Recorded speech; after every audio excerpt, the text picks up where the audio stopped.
It's easy to think that working in Santa's workshop is a dream come true. But in reality, the elves live a much harder life than you'd believe. With only one day off a year and enormous corporate pressure to keep up with modern trends, it creates a working culture where if the elves cannot keep up, they're laid off. In this series, I shine a light on the darker side of Santa's workshop as we get to the real story.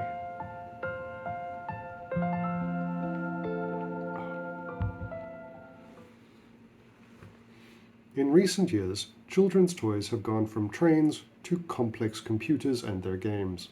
Where in days gone by, an elf with a solid understanding of carpentry could ensure their employment for decades, now it seems as though if you're not totally up to date with electronics programming and trends, you can be out on the street within minutes.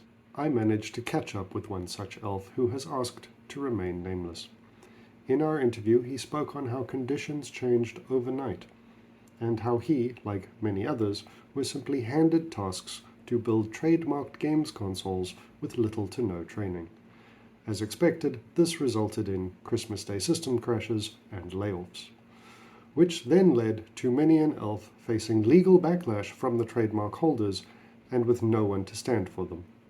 Several elves faced massive fines and in some cases jail time, and even in a tender moment, he opened up about how some of his friends crumbled under the stress and have taken their own lives.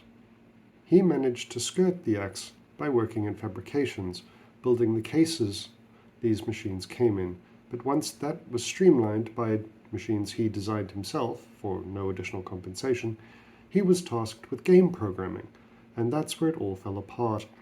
Having no experience in the field, he quickly fell behind on his tasks and was fired.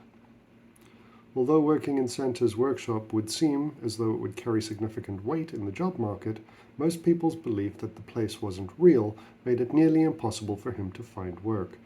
He turned to alcohol and drugs for escape, and eventually prostitution to afford his living.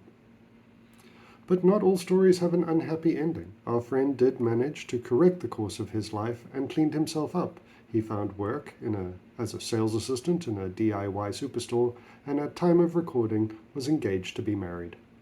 So although things were hard on him, and his time at the workshop was difficult and eventually impossible, he would tell you that he is happy and has managed to make quite a jolly life for himself.